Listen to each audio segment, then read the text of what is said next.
Hey, Ohio Realtors! Register now for the 2022 convention. We're back in Cleveland from September 18th through the 21st for this year's jam-packed event, featuring 20 and a half hours of CE, nationally known speakers, awards receptions, networking, and the always popular RPAC YPN event hosted at the Rock and Roll Hall of Fame. Don't miss out. Register now by visiting ohiorealtors.org/convention.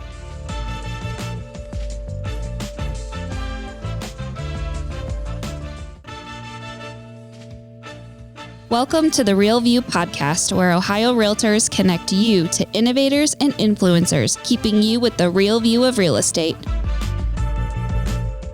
Whether you're a broker, agent, first-time homebuyer, industry leader, or just happen to stumble upon our podcast today, you can expect to hear tips, tools, tricks, interesting information, and so much more from the experts in Ohio's real estate game.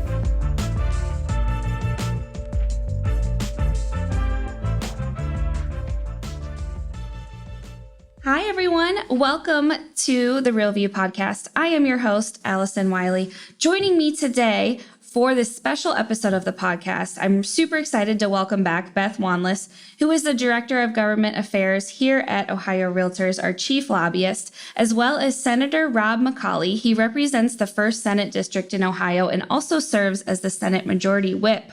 Welcome to the show, you two. Thanks, Allison. Happy to be here. Good morning. Yeah, we're super excited to have you guys on today, because today's episode, we are going to dive into such an important topic, not only for Ohio Realtors, but for all homeowners, for all private property owners across Ohio, which is rent control. This is a big, huge deal. I'm so happy we are dedicating an episode of the podcast to this, and we are going to dive all into House Bill 430, which was passed in both the Ohio House of Representatives and the Ohio Senate back in June. And Senator McColley and Beth worked an incredibly amount of time on this bill and making sure it gets passed and what it means for Ohio. So we're going to dive all into that in today's show. But first, Senator McColley, I have to ask our signature question, which we ask all of the guests who join me on the show. Since the show is called The Real View, I would like to know, what is the best view that you've ever seen? Well, I'm always somebody who's trying to, as I travel across the area, try to find stuff that I can look at and see the natural beauty and things. And so in many cases, it's taken a drive through some of the hills of Ohio, or even some of the mountains of the other states around Ohio and things of that nature. But I would say the best view, again, since I'm focusing this on a bunch of people who like location, and real estate, the best view I have, kind of my happy place, if you will, is a place down in Florida, southeast Florida, on the Atlantic coast, where my family has had a place for several years, not necessarily on the coast, but close to it, where we can see a lighthouse across a body of water from us. And that's kind of our happy place. That was mine growing up. Now we're able to take our kids down there as well, like I did when I was a kid, and to see them love it. Actually watching them love it is probably the best view that I've seen. Oh, that's awesome. There's something about, your childhood intersecting with now your children's childhood that's probably really cool and really special to see. I love that. Thank you so much for sharing. Senator, I want to know a little bit more about you. What has been your life journey to get you to where you are today? What made you want to become a senator and become involved? Tell us a little bit about yourself and your journey. Yeah, well, to borrow a term from Senator Matt Huffman, if you've ever had him, President Matt Huffman, if you've ever had him on the show, I guess to summarize, I'm just a husband, a father, and a small town country lawyer. And so if I could borrow that term, I would. That's what he usually describes himself, very modestly. So I would say this. I mean, I grew up in a family that we always appreciated public service. My mother is actually a judge up in my home county, up in Henry County. We've always appreciated public service. We've always appreciated giving back. We've always appreciated doing what you can to help make your community better. And so in doing that, we were brought up to respect the institutions that are out there. Maybe not necessarily all the people who fill those seats in the institutions, but we were taught to respect the institutions themselves. and what they stand for and what the significance was. And so growing up, I always enjoyed taking educational trips, as we called them, or educational vacations, as sometimes we fondly or unfondly called them, I suppose. But going to different places and seeing, the U.S. Capitol or seeing different buildings of significance were always fun for me. And so when I graduated law school, I went and started practicing law and did a few other things in economic development, and decided when a seat opened up in the Ohio legislature, I don't really know a whole lot about getting elected, but hey, I was young. I had just been married, didn't have kids at the time, and said, hey, I'll throw my hat in the ring and see if we can figure out as we go. And fortunately, we were able to win. That was back in 2014. Got elected to a House seat and served in the House until 2017 when I was appointed to the Senate. And after being appointed to the Senate, won an election to a full term in 2018, and here we are. Yeah, that's awesome. And I know you've been a great ally to Ohio Realtors, especially when it comes to what we're going to talk about today. So thank you for your service, and thank you, for everything that you do to support Ohio Realtors and private property rights in Ohio. So I want to kind of get a little background information on rent control in Ohio. When we hear rent control, we think maybe it might be, a good idea. But really, the results of rent control can be really detrimental to the housing market. Why don't we learn a little bit more about the history of rent control in Ohio and nationally? I think that's a good place to start. Beth, you want to kind of share some information about that? Sure. Good morning. And thank you again, Senator McColley, for being here with us. So in my background, I have actually worked on rent control policy for well over a decade. I've seen it expand across parts of California. I've seen the New York City policy also expand, unfortunately. But rent control or rent stabilization is really a policy that just says that the government, whether a local or state government, says what you can increase your rent. So, I think California has a couple of municipalities that says they can't raise it more than like 3 or 4% each year, which is very, very low. Or it says the policy states how much a private property owner can charge in rent. So maybe they would base it off of HUD's fair market rents or something else. So as I mentioned, California and New York are kind of the poster children for rent control. That's where they all started. I believe New York City had one of the first rent control policies in the country, and that started at the beginning of the 1900s. And that was to help those who were coming home from the war find housing. It was supposed to be a temporary policy. Unfortunately, it has lasted well over 100 years. Rent control, I feel very passionate about rent control because it's one of the worst, arguably the worst housing policy that has ever been implemented, in my opinion. And I think there are a lot of people who would say the same thing. So I know economists across the country are always asked, how you think rent control is a good idea? I mean, unanimously, they agree that it reduces the quality and quantity of affordable housing. We really have to look to the most recent implementation of rent control, which was in St. Paul, Minnesota. And there was a ballot initiative passed at the end of 2021. So in November, it just said that rents cannot increase more than 3% annually. And that also applied to new construction, which is a surefire way to kill all development. Well, there was a study completed by the University of Southern California in March of 2022, and the Marshall School of Business and the National Bureau of Economic Research found that St. Paul, it just kind of, I don't even know how to say it. The property ownership was decimated. Property values were decimated.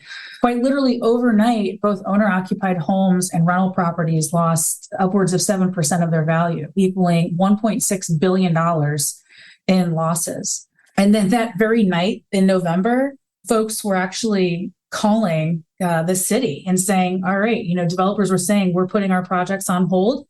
Once you get this figured out, let us know and we'll come back and finish things up. So I could go on and on and on. I'll just say that when we did testify in support of the amendment that we're going to be talking about, I used a lot of really good data that was sent to me by my counterparts in other states. So like, for example, in Portland, Oregon, there was a statewide rent control initiative that was enacted in early 2019. And they have found that 10% of all single family detached rental units, they've lost 10% of all detached rental units, single family rental units. And that's a big market there, unlike here in Ohio. It's the same thing. When I worked in Chicago, we actually commissioned a study by Anderson Economic Group, and it also found that there would be a 10% decrease in rent-controlled units between 2019 and 2029. And that's because the market always finds a way. The market always responds. And in most cases, in communities that do have rent control, the property owners either convert them themselves into condominiums, which reduces the quality or the quantity of rental units, or they just say, the heck with it, I don't want to deal with, this restriction, and they end up selling. And typically a luxury developer will come in and convert those units to condos, which has also led to the expedited gentrification of San Francisco, which another study showed. So, I mean, there's just study after study after study over the last 20, 30 years that prove how devastating rent control is. And it actually typically helps upper income renters more than lower income renters. And that's another piece that's been proven time and time again. So we certainly didn't want that here in Ohio. We have a housing shortage. We need housing of all types, from affordable housing all the way up to luxury housing and luxury homes. And then, of course, workforce housing is needed more than ever. But that's sort of the history of rent control across the country. We don't have anything like that here in Ohio. There are 31 states that have a preemption that says that you cannot have rent control in the state. And that was done, maybe like 20 or 30 years ago, just to prevent, housing issues. So I know I talked a lot about that, but I feel very passionate about this issue. And it's one of those issues that's really hard to fight because, you look like you're taking housing away from people, or you look like you're increasing rents, and in fact, rent control increases rents. So I'll stop with that. Yeah, no, I think that's super important to highlight that maybe there is a misunderstanding out there about truly what rent control is. And I think, getting just some more understanding and education around the negative effects that it truly has, is so important. So thank you for kind of laying that out and going a little bit more into detail about what rent control has looked like in Ohio. Senator McColley, I kind of want to know a little bit about why you decided to get involved with this topic, and maybe a little bit about what is your view and approach to protecting private property rights, and what made you want to get involved with this? Well, I think you touched on the primary reason is property rights are something that are a cornerstone of our economy. They're a cornerstone of what it takes to have the American dream. And frankly, I understood the plight of many of these real estate investors as well. In my private practice, I deal with an awful lot of real estate investors and people who everything from, maybe they only have a few units that they're renting out or they're trying to develop, to people who have 7-figure real estate businesses or maybe even 8-figure real estate businesses. And so kind of seeing across the spectrum, different companies and how they do things and some of the things that make their lives more difficult. And I think one of the big things that I look at when I'm taking a look at this is that there's kind of a misconception out there that if people are real estate investors, that they're wealthy and that they're rich or that they can afford to take a hit posed by something like price controls on rent or anything like that. And that's just simply not the truth. I mean, granted, there are some very wealthy real estate investors out there, but the vast majority of them are people who have decided, similar to what you or I might do, or many others might do, or to put their money into real estate investments and hard assets, as opposed to putting it into a retirement fund or things of that nature. And so they're doing it in a way to grow their own wealth over the course of the long haul. And so when I look at this and I see rent controls and different things like that being proposed, it's really going to hurt the little guys the most. It's going to hurt the small investors. It's going to hurt the investors who've decided to get into it recently.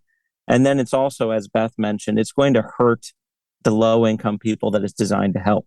And because, she's pointed it out very well, but the truth of the matter is capital is going to go and investment is going to go where the risk can be the lowest for the amount of return that somebody would like to make. And if you're putting rent controls in place, you're increasing the risk on the investor. And so they're just simply going to stop investing. And so your stock of available homes and rentals is going to not only decrease, but the quality of those units is going to drastically decrease as well, because the investment incentive is simply not going to be there. And people are going to convert those homes to condominiums, or they're going to convert them to things that can actually be sold so they can sell them for whatever they need to sell them to make their money. And these low income individuals are just simply not going to have any options at the end of the day. And so it was a two-part approach, really, not just the private property rights side of things, but also the massively detrimental impact that this has been proven to have on the very people it's intended to help.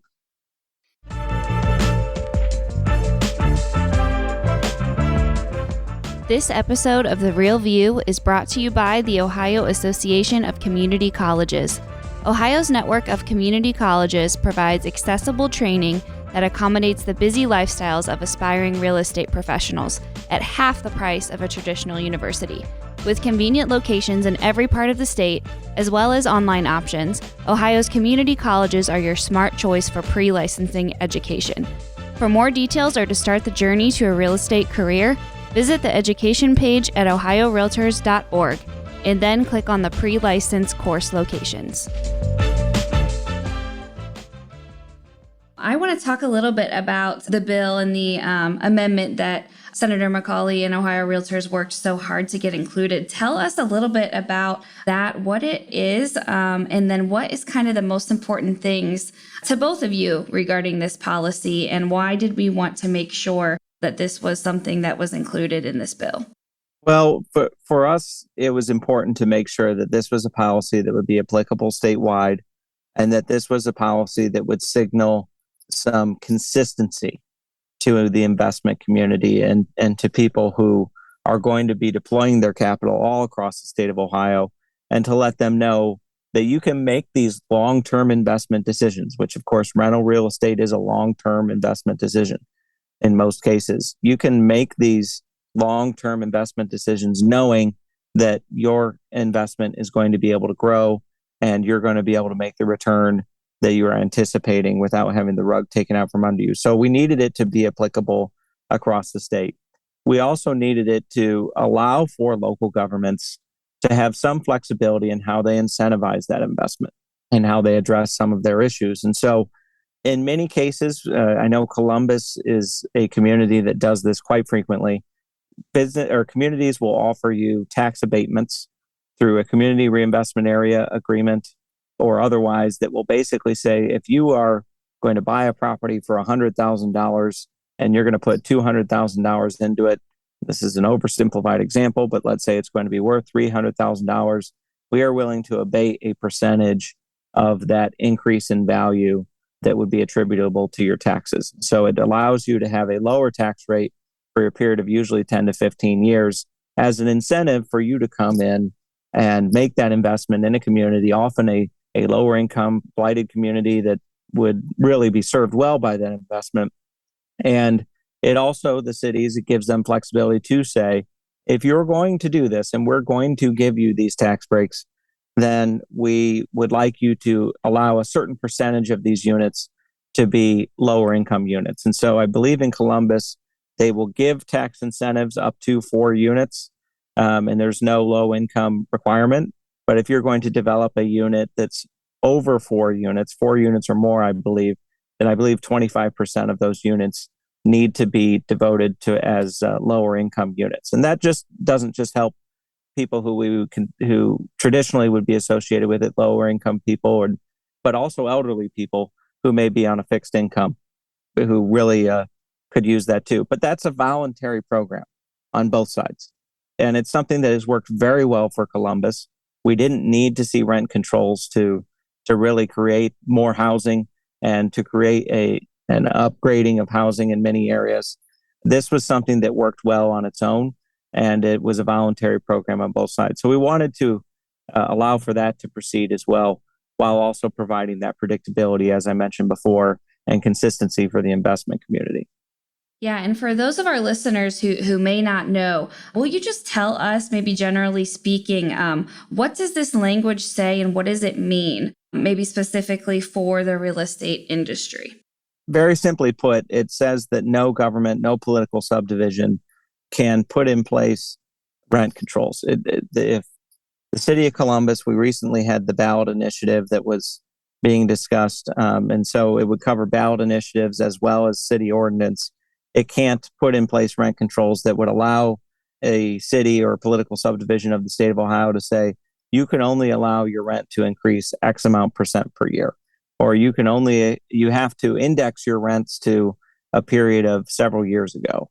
So it basically says that these local governments cannot put their invisible hand in a third-party contract. They can't put their invisible hand in a contractual relationship between a landlord and a tenant. And frankly, it shouldn't be there in the first place.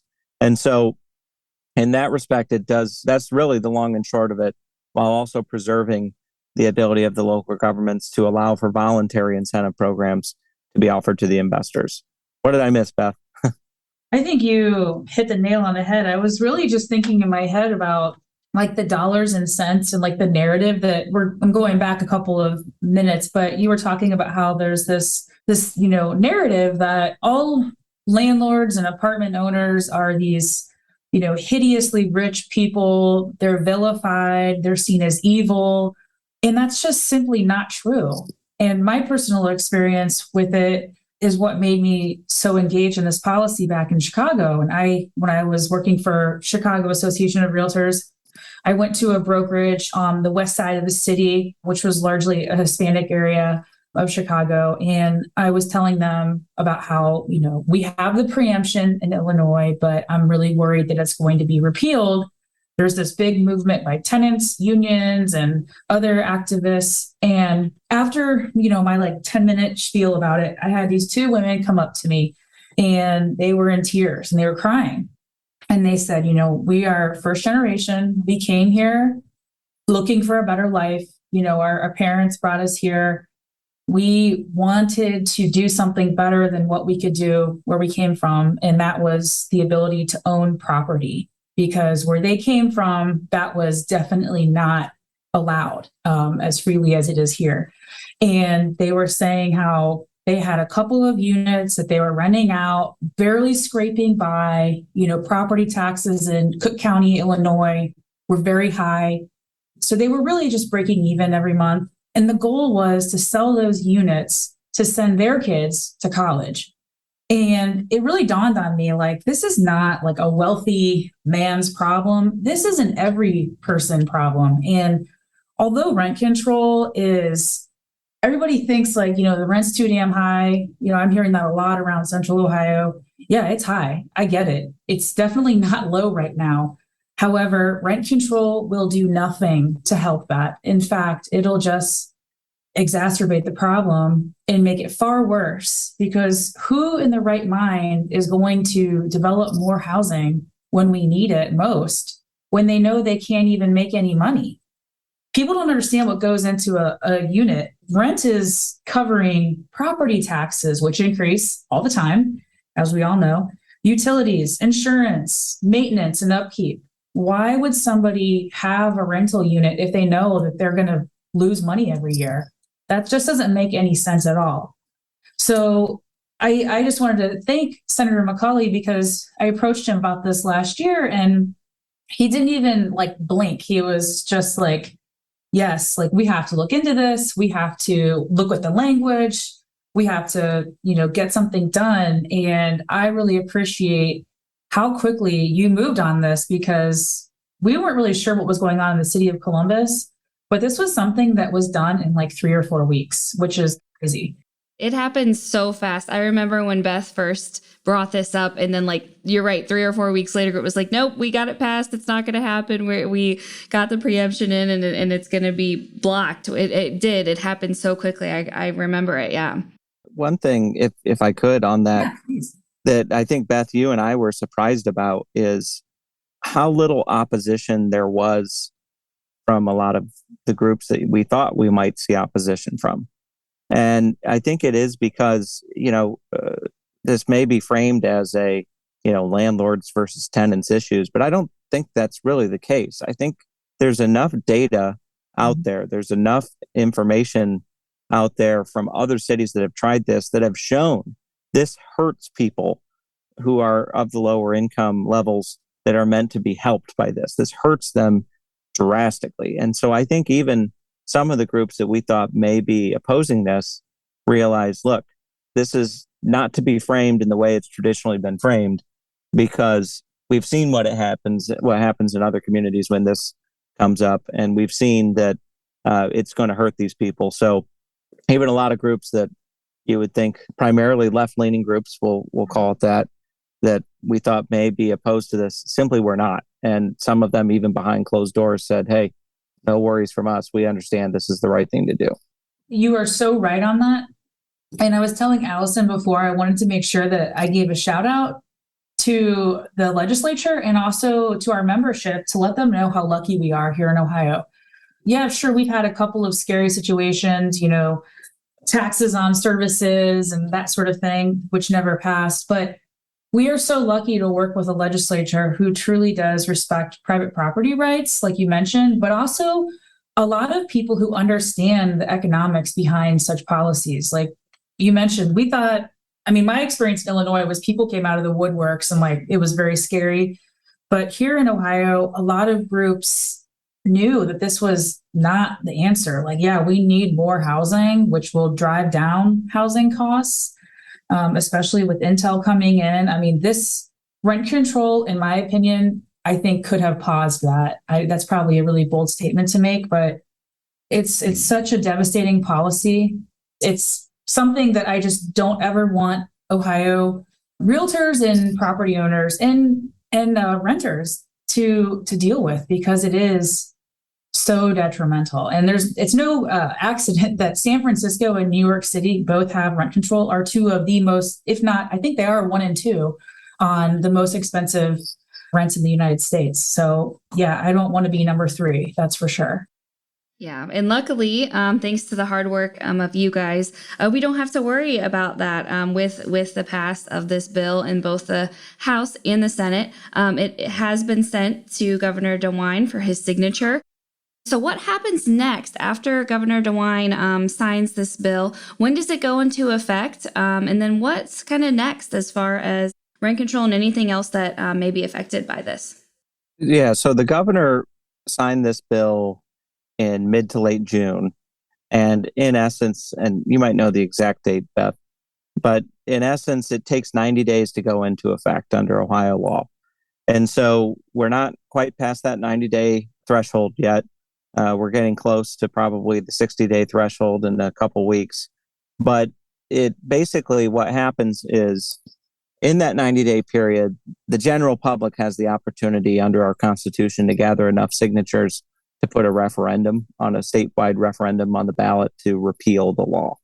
And I'm not thinking that's going to happen. There are really no efforts that I'm aware of to gather those signatures. And I think it'd be a pretty high threshold to begin with. And so I don't see that happening. So I fully anticipate this bill going into effect after the 90 days.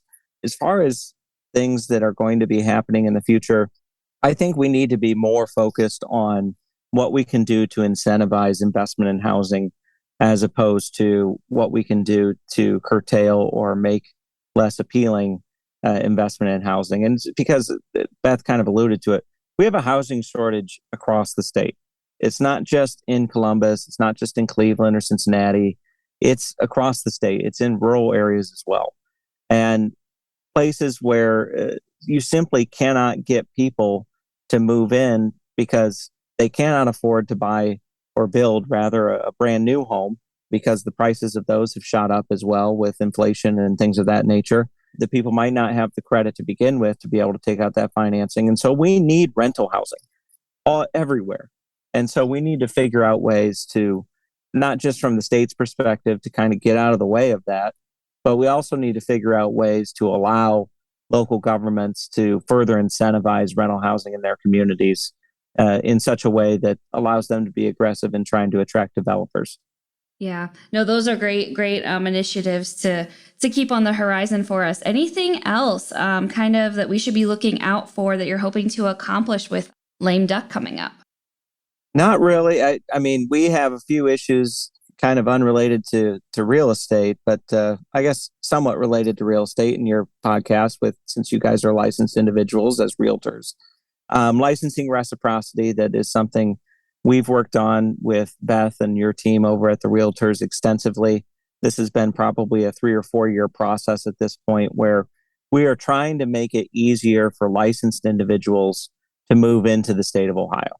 And the research suggests a few things. Number one, licensed individuals are much less portable. They're much less likely to move out of their home state, even if they want to, because generally speaking, their license is something that's holding them there, and it is a burden in other states to gain that license. But at the same time, we also know that generally speaking, licensed individuals make more money than unlicensed individuals. And that is a very broad statement. So it's obviously not true in every circumstance. But I would say that on the whole, it's better that Ohio have and be more accommodating to having licensed individuals come into the state and making it easy for them to do that. And so in lame duck, primarily, since this is a bill that I'm primary sponsor of, we're going to be working on trying to get something passed that allows licensed individuals in other states to come to Ohio and be granted an Ohio license, provided that they can show that they've been in good standing in another state for at least 1 year and that they're not facing any discipline issues and things of that nature, and that they can pass a background check if that's what's required by the licensing board. So that's something we're working on. I anticipate we'll be able to get it done, and I think it's something that will be good for the state of Ohio. Yeah, absolutely. I know that's something that has been on Beth's radar that she's mentioned a few times here around our Ohio Realtors offices as well. Any last thoughts or things we want to make sure to mention before we wrap up here today? This has been so fantastic. Both of you, thank you for sharing all this information. From a legislator's perspective, I would like to point out to any of your membership or anybody who's listening that the work that your team does at the Association of Realtors is second to none. They are very active. They're very aggressive in making sure, in a thoughtful way, of making sure that your interests are advocated for. They're also very pragmatic in understanding what they can and can't get done. And they do a very good job of representing not only the business of licensed realtors, but also the business of real estate investing in general. And so I would say that if you get a chance to thank them at your next conference or whatever the case may be, please do so. But they are second to none. And so I would commend them on that and understand that it's important for you as members to continue to support their efforts because they do a great job. I second that as well. The work that Beth does is incredible, as well as the rest of our government affairs team. No, you guys are rock stars and awesome. And I don't think we can emphasize just quite enough about how big of a deal this is, that this got done and that you all were able to stop this from happening in Ohio, because it just is. It's a massive, huge win for the industry, for realtors, and for renters across Ohio. And you guys, Beth and the team, is rock stars, and Senator McColley, you as well, for your dedication and hard work to this issue. Absolutely. Yeah. And thank you so much, Senator McColley. It's been such a joy working with you. You're fun, you're, serious, you're knowledgeable, and we know that you're a realtor ally through and through. Like you mentioned, we may not love everything that happens, but we are so lucky to have a legislature that listens to us, considers our arguments, and really does work to protect the American dream of owning property here in Ohio. So thank you for everything you did. We appreciate it so much. Always happy to do it. Thank you so much. Yes, thank you, Senator McColley, for being a friend of the Realtors. Thank you for your hard work on rent control, Beth, you as well. And thank you guys for your time and joining me on today's episode. This was great. I'm so excited to get this out to our members and to anyone else who may be listening to this show. Wonderful breakdown of this whole process and what it means for our industry and renters. So thank you guys again for joining me. This was so great. And to all of our listeners, thank you guys for tuning in. We'll talk to you next time. Thank you for listening to The Real View. That wraps up today's episode.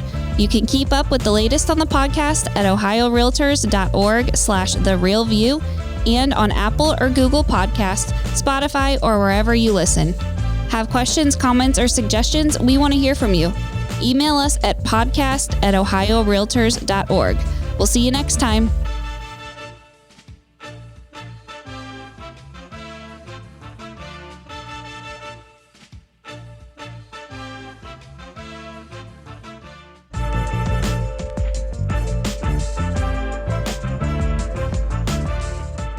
Hey, Ohio Realtors! Register now for the 4th Annual Broker Summit, happening October 18th in Westerville, Ohio. Plus, make sure to join us for the all-new Team Summit, happening the day before the Broker Summit. That's right, 2 straight days of learning and networking just for you. Don't miss out on this important opportunity. Register today by visiting ohiorealtors.org.